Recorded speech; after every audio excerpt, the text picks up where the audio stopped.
Straight ahead on Newswatch 12 at 5, Kyle Rittenhouse's defense team once again files for a mistrial. Why they say they can't get a fair shake from this jury. Plus, Rhinelander's mayor makes a big announcement about next year's election. Hear the reasoning behind his decision.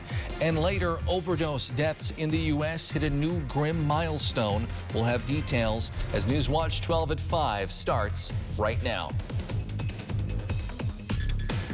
Your local news and weather from where you live. Newswatch 12 at 5 starts now. Welcome to Newswatch 12 at 5. I'm Justin Betty. Tonight, as jury deliberations continue at the Kyle Rittenhouse trial, the Illinois teen's defense attorneys have filed another motion for a mistrial. They accuse the prosecution of providing poor quality drone footage of the scene while keeping a higher resolution video for themselves on purpose. If this motion passes, there would be no chance for a retrial. But so far, the judge has not ruled on that request. However, today the judge did speak on a number of other issues, including the publicity this trial has generated. I will tell you this. I'm going to think long and hard about live television of a trial again next time. I don't know. I've always been a firm believer in it because I think the people should be able to see what's going on. But when I see what's being done, it's really quite frightening. Frightening, that's the right word for it. Again, no decisions yet from the jury. Rittenhouse faces a number of charges, including first-degree intentional homicide, down to some lesser counts as well. We'll have more from Kenosha coming up on Newswatch 12 at 6. Rhinelander Mayor Chris Frederickson has held his current role for the last 4 years, but yesterday he turned in his papers announcing he will officially not be running for re-election. Newswatch 12's Lily Zoller spoke to him today as he explains his decision. Mayor's office, this is Chris. Chris Frederickson was elected mayor in 2018. I'm at peace with where the city's going. As of Tuesday, Mayor Frederickson decided that he will not be seeking re-election. I wanted to lead with respect, not fear. The direction it's heading, the fact that we are open to doing business is expanding, and a place for young families to come and actually be excited about raising their kids and having a future. With Frederickson's political goals met, he's looking forward to enjoying life in the community. I love my wife. I can't wait to spend more time with her, and we've been really busy the last 4 years. He reflects on those busy years with a sense of pride. I didn't back down from anybody on anything. A feeling of accomplishment. I sat here in the department meeting just the other day and I started listing the things that I got done, and there was 34 that were, if you had told me the first year I was going to do that, I would have said no way. And satisfaction. When I say that I was the mayor of dialogue, I had no problem having those conversations, and even hard conversations. A lot of people avoid certain things. They're not going to get fixed if you avoid them. Frederickson will serve through the spring of 2022, then turning the reins over to whoever the city chooses next to lead. It's time for somebody else to pick up the flag and run with it. In Rhinelander, Lily Zoller, Newswatch 12. Outside, Jeff, we're gearing up for a chilly night ahead. Yeah, and the grassy knoll has reemerged here in Eagle River right now as the snow has all melted away, and we're not going to get any tracking snow before the gun deer opener on Saturday, as we have colder temperatures arriving tomorrow, but then much warmer temperatures, highs near 40 over the weekend. Right now, though, at 35 in Rhinelander, 40 for Leona, 40 also for Wausau, so we're comfortable out there today, but a really kind of stiff east wind making things feel colder throughout the day. All right, so we have some clouds and some clear skies and clouds and clear skies. Overall, we'll get a couple of flurries across the area tonight, and the front has come through. The colder air is flooding in. We'll likely see some flurries and much colder air locked in place tonight. That's going to hold high temperatures tomorrow in the 20s. Are you ready for that? So here we go. Some flurries over here are going to cycle through this evening. Then some lake effect snow will kick in tomorrow, generally along and north of the UP border. Go Gibbet Range on Tanagan. Could see several inches of snow tomorrow. For us, though, back here at home, looking at mostly cloudy skies, a couple of flurries out there with low temperatures down near 23. Your full forecast is coming up, Justin. All right, thanks, Jeff. If you have onions in your kitchen right now, listen up. A farm that sells onions in Wisconsin, Illinois, Michigan, and Pennsylvania has voluntarily recalled bags of them because of the risk of salmonella. It affects the Alsam Farms yellow, white, and red onions imported from Chihuahua, Mexico. There have not been any reports of anyone getting really sick. The onions were on store shelves for about 2 months, starting in mid-July, but the company decided to issue this recall again just to be safe. A lot of stores and businesses rely on trucks to get their products, but the trucking industry is struggling with a worker shortage right now, adding to the supply chain issues we have in many industries. Nationwide, trucking business analysts say the industry is about 80,000 drivers short.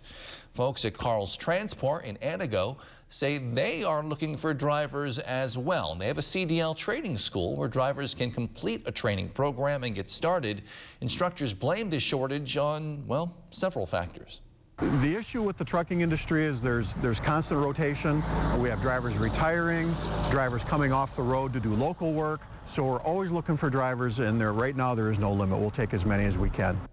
He says the average age of the truck drivers is between about 49 and 54, and they're hoping to attract more young drivers by going directly into high school classrooms to recruit. So we've taken everything to the next level, and we've got our own CDL school. We're doing what we can to put as many drivers on the road as we can safely and responsibly. The new infrastructure bill includes a Drive Safe Act, which allows 18, 19, and 20-year-olds to haul freight across state lines. Organizers say this is also helping attract new drivers. The number of new COVID-19 cases in Wisconsin per day continues to rise. Today, the State Department of Health Services reports about 3,500 new cases, keeping our daily average for the last week just shy of 3,000. Meanwhile, DHS reports 26 new deaths today. We're averaging about 14 per day over the last week.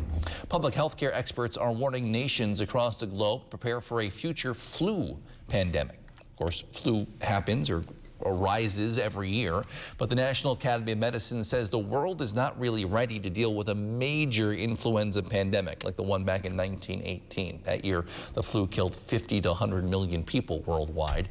Experts recommend countries start developing next-generation vaccines to try to build up vaccine levels in poor and middle-income nations as well. A new vaccine trial is underway not for COVID, but for one focused on Alzheimer's disease. Organizers say the nasal vaccine works through a compound called Protalin, which is designed to activate white blood cells in the sides and back of the neck, which migrate to the brain and help clear it of the proteins that cause Alzheimer's.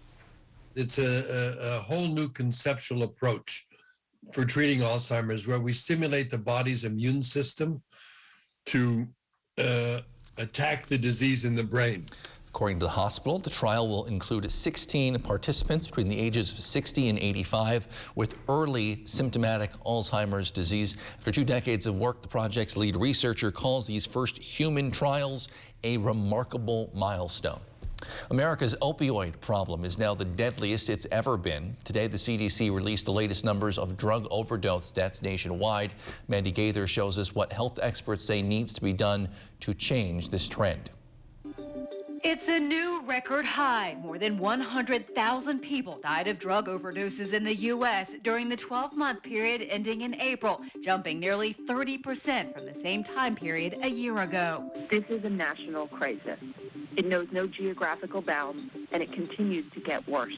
The CDC says opioids continue to be the driving force in the rising overdose death toll. Synthetic opioids, primarily fentanyl, caused 2/3 of all drug overdose deaths in that time period. On a call, DEA Administrator Ann Milgram says her agency is finding these drugs in every state, reaching an unprecedented level. This year alone, DEA has seized enough fentanyl to provide every member of the United States population with a lethal dose. And we are still seizing more fentanyl each and every day. There are likely more deaths yet to be uncovered. Dr. Trent Hall is an addiction medicine specialist at Ohio State University Wexner Medical Center. He says in his clinical experience, overdose deaths have not gone down since April when this provisional data ended. To change the trend, Hall says Americans need to be aware of local treatment and prevention resources for addiction, monitor friends and family for any signs of addiction, and be prepared. Narcan kits are easy to obtain from your physician or local pharmacist and easy to use. As you can see, it comes in the form of a handy nasal spray. For Health Minute, I'm Mandy Gaither. Big milestone for Wausau, big donations to green groups, plus UWSP earning some national attention for students entering trade careers. So more on all of that in just a few minutes. But first, Jeff's in with your full forecast. Next, Newswatch 12 at 5.